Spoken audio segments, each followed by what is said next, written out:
మిగతా వాళ్ళతో కలవలేని మనస్తత్వం ఆ అక్కా చెల్లెళ్ళది. ఆ ఇద్దరు ఒంటరిగానే జీవితంతో పోరాడేందుకు ధైర్యం సరిపోలేదు, మానసిక స్తోమత లేకపోయింది. కానీ ఒంటరి పోరాటం ఇద్దరు అక్కా చెల్లెళ్ళు ఓడిపోయారు. తమ ప్రాణాలను తామే బలవంతంగా తీసుకునేంత స్థాయికి వెళ్ళిపోయారు ఆ సోదరీమణులు. ఇంతకీ ఆ అక్కా చెల్లెళ్ళకు ఏమైంది?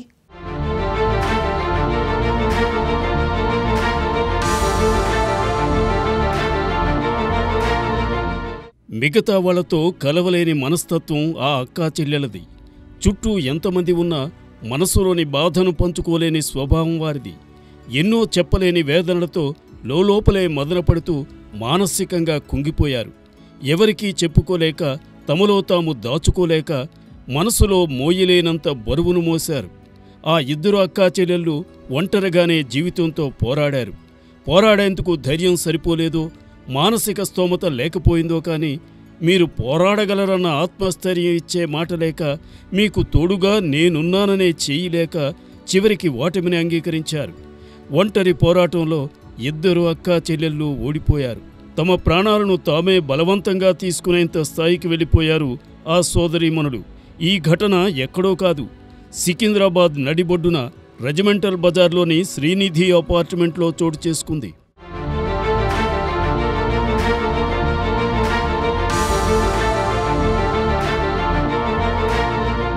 ఓ విశ్రాంత ఆర్మీ ఉద్యోగికి 7 కుమార్తెలు. అందులో 2 వీణా, మీనా. మిగతా వారితో పెద్దగా కలవలేని స్వభావం వల్ల వీణా, మీనా ఇద్దరే శ్రీనిధి అపార్ట్మెంట్లో ఒంటరిగా ఉంటున్నారు. కనీసం అపార్ట్మెంట్ వాసులెవ్వరితోనూ ఇద్దరు అక్కా చెల్లెళ్ళు పెద్దగా మాట్లాడేవారు కాదు. దీంతో వారిని ఎవరూ పట్టించుకునేవారు కాదు.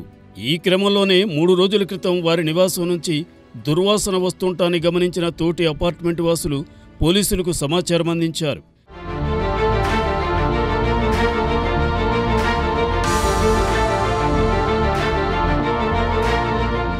ఘటనాస్థలికి చేరుకున్న పోలీసులు తలుపులు తెరిచి చూడగా ఆ ఇద్దరు అక్కా చెల్లెళ్ళు విగతజీవులుగా నేలపై పడి ఉంటాన్ని గమనించారు. అయితే వారి మానసిక స్థితి సరిగా లేకపోవడం, జీవితంలో ఎవరూ వారికి తోడు లేకపోవడం వారిని తీవ్రంగా కుంగదీసిందని, అందుకే డిప్రెషన్లో ఆత్మహత్యకు పాల్పడి ఉంటారని పోలీసులు భావిస్తున్నారు. వివాహం కూడా కాని ఆ అక్కా చెల్లెళ్ళు బహుశా తమ ఒంటరి బతుకులకు విసిగిపోయి పురుగుల మందు తాగి ఆత్మహత్యకు పాల్పడి ఉంటారని పోలీసులు అనుమానిస్తున్నారు.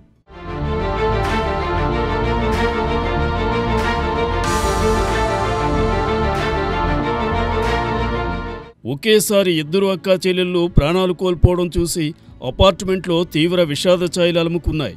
పోలీసులు కేసు నమోదు చేసుకుని అన్ని కోణాల్లో దర్యాప్తు చేస్తున్నారు. మృతదేహాలను పోస్టుమార్టం కోసం తరలించారు.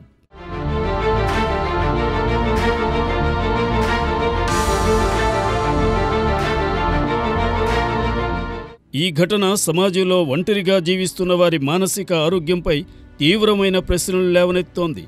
కుటుంబ సభ్యులు ఉన్నప్పటికీ తమలో తామే కుమిలిపోయే వారి వేదనను గుర్తించలేకపోతున్నామనే ప్రశ్న అందరినీ కలచివేస్తోంది.